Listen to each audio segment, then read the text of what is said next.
Welcome to this webinar on the journal Development in Practice and its submission process. This is the first module in a 4-part series on submissions. You can view them in order or jump ahead to the module that best answers your query about submissions. If you want to submit a research article, we strongly recommend that you either visit our Instructions for Authors page or view Module 3 of this webinar on the research article structure. Before submitting your article, make sure that it has everything the journal needs. A visit to the journal's Instructions for Authors page will tell you what you need to know so your paper can move through peer review, production and publication smoothly.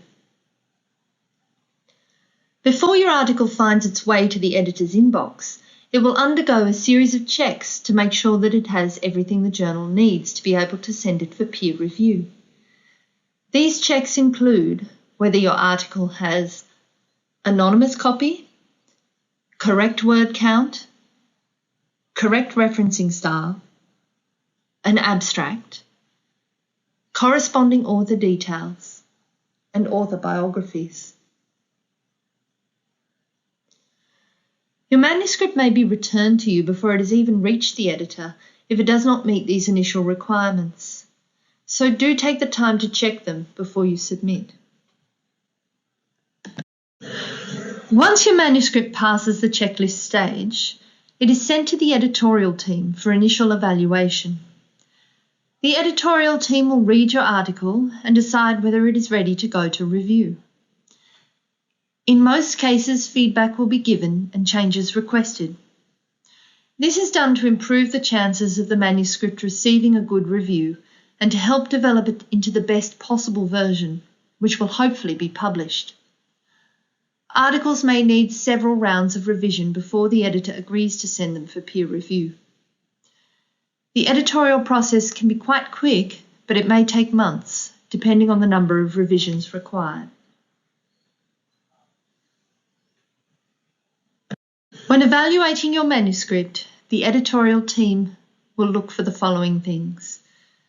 Number 1, cohesive argument. In other words, does your argument make sense and is it clearly put forward? Number 2, up-to-date references. That is, within the last 5 years wherever possible. Number 3, appropriate structure.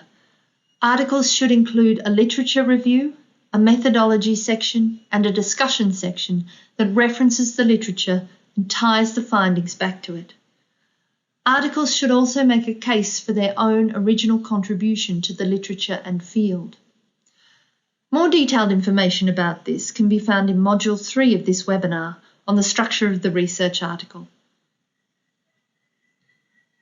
Number 4, adherence to the journal's aims and scope, which can be found on the journal's website. Number 5, sound and ethical methodology, including informed consent. Number 6, overall readability and flow. In other words, does your article flow clearly from one point to the next? Is it easy to read? Is it accessible to a broad audience? And finally, 7, have you considered all the obvious factors that are relevant to the article? For example, counter-arguments, important historical facts, and the position of gender or minority groups.